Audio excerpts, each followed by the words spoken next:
There is a 21-year-old professional athlete who has never once played a tournament match in front of a home crowd in her own country.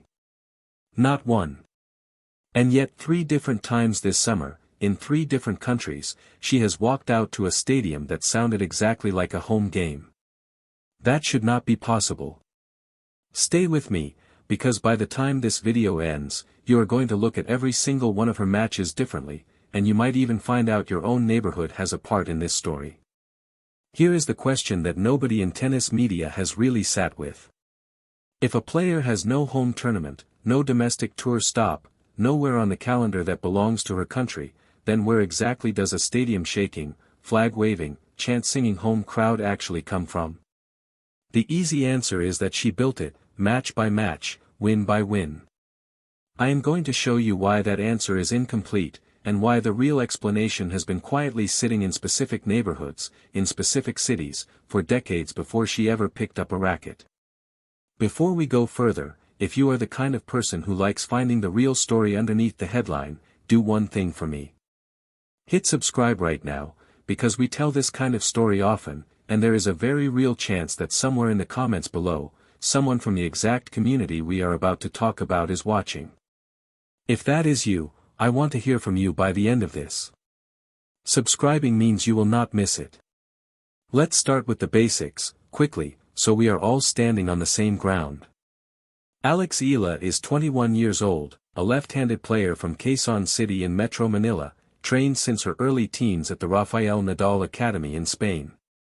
As of this month she is ranked a career-high world number 20, after winning her first ever WTA Tour singles title at the DC Open in Washington, beating 3-seeded players, including third-ranked Jessica Pegula in the final, becoming the first Filipina in history to win a tour-level title.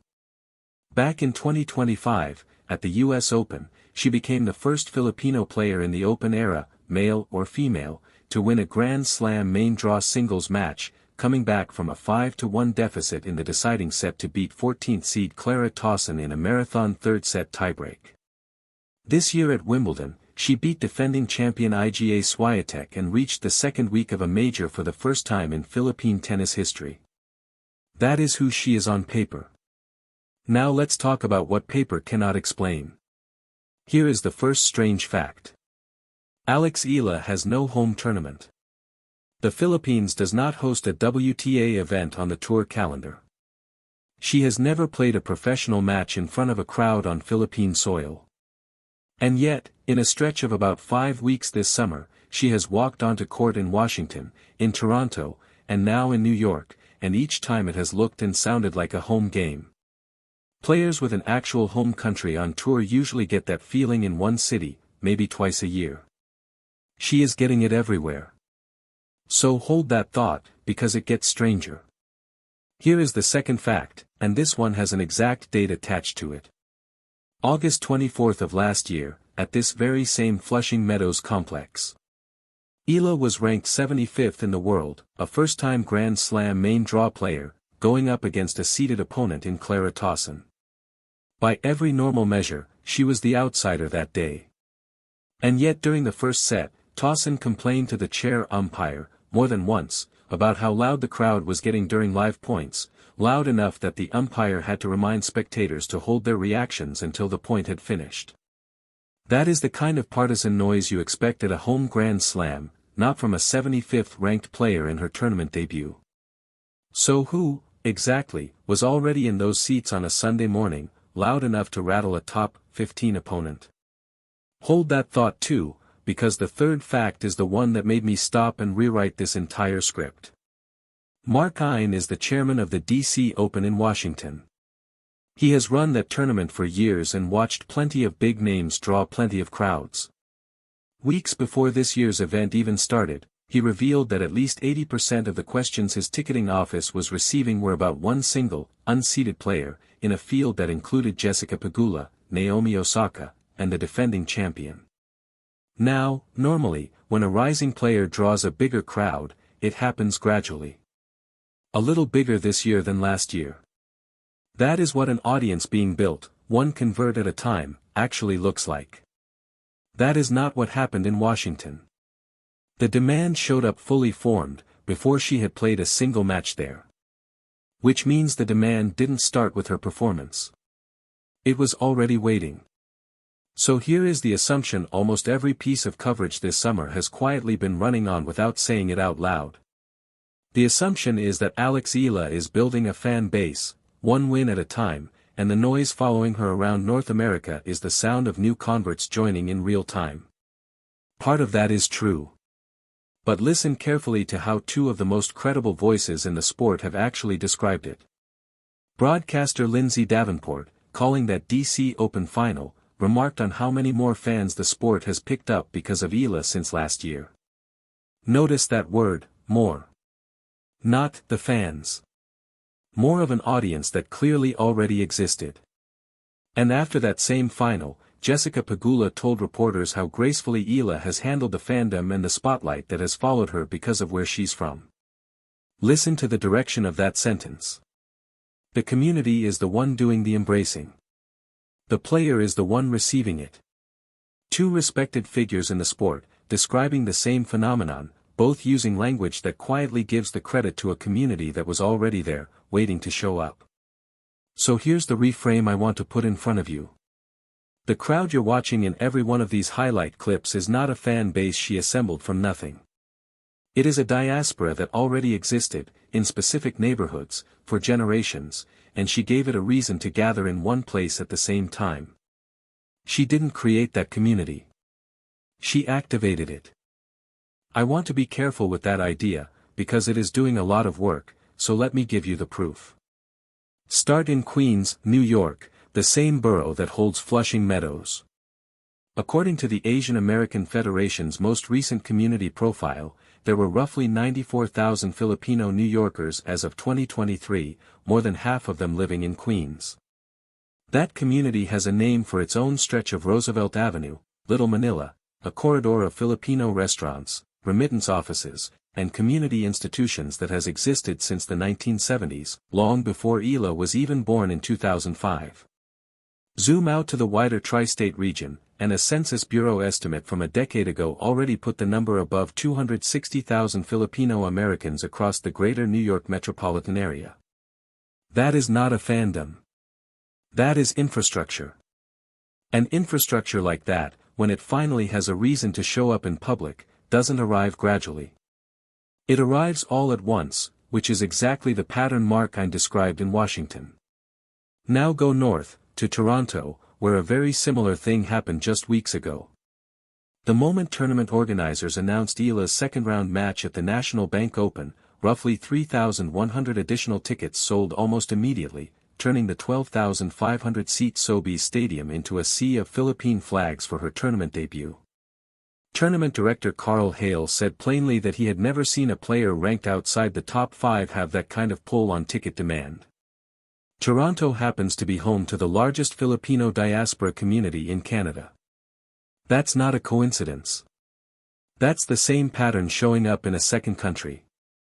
So if you take everything so far and ask the obvious question, when did this actually begin, when did a diaspora first physically show up for her in person, the answer is not this year, and it is not last year either.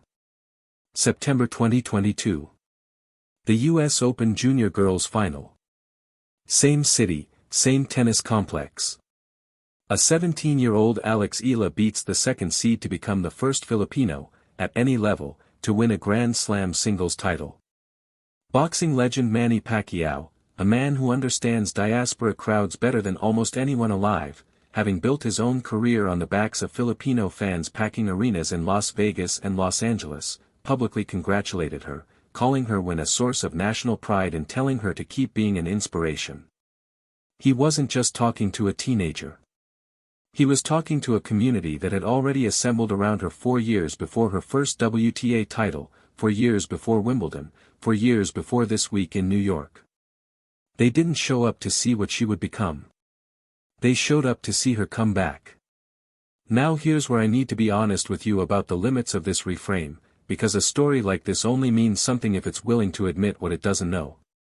This reframe does not erase the fact that Eala is also winning brand new fans who had never watched a tennis match before this year.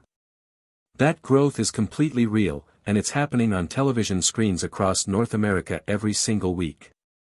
What this reframe changes is where the foundation came from, not whether new people are joining it. And there is a second honest limit. As of this recording, the 2026 US Open singles draw has not even been released yet. That happens later this week, with the main draw beginning August 30th. Eala is expected to earn her first ever Grand Slam seeding, somewhere in the top 15 to 20, which would make her the highest-seeded Filipino player in tennis history at a major. But her first-round opponent is unknown. Nobody can tell you who she plays or how it goes, and I'm not going to pretend otherwise. What we do know is the mindset she's carrying into it. She arrives fresh off a tough third-round exit at the Cincinnati Open, a match where she led the deciding set before Amanda Anisimova reeled off 6 straight games to close it out. Afterward, Eala herself was refreshingly clear-eyed about it, essentially saying that momentum is real in the moment but it guarantees nothing going forward. That's the same posture I'm trying to hold with you right now. Clear-eyed, not over-promising, willing to sit inside the uncertainty instead of pretending to know the ending. So here's what's actually waiting for her in New York this week.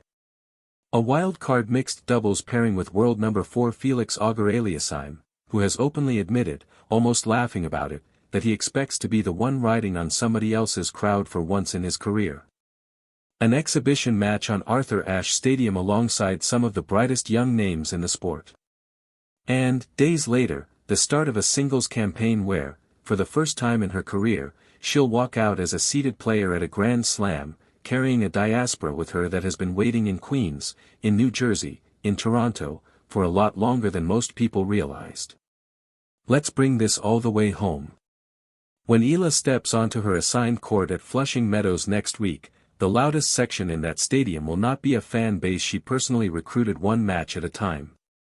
It will be a community that has lived in Queens since the 1970s, in Jersey City long before her first tournament, in Woodside, in Elmhurst, in towns that never made it onto a tennis broadcast until she gave them a reason to be seen on camera. The population numbers were always there. The umpire warning the crowd during that toss-in match wasn't the moment a fan base was born, it was the moment the rest of the tennis world finally noticed something that had existed the entire time.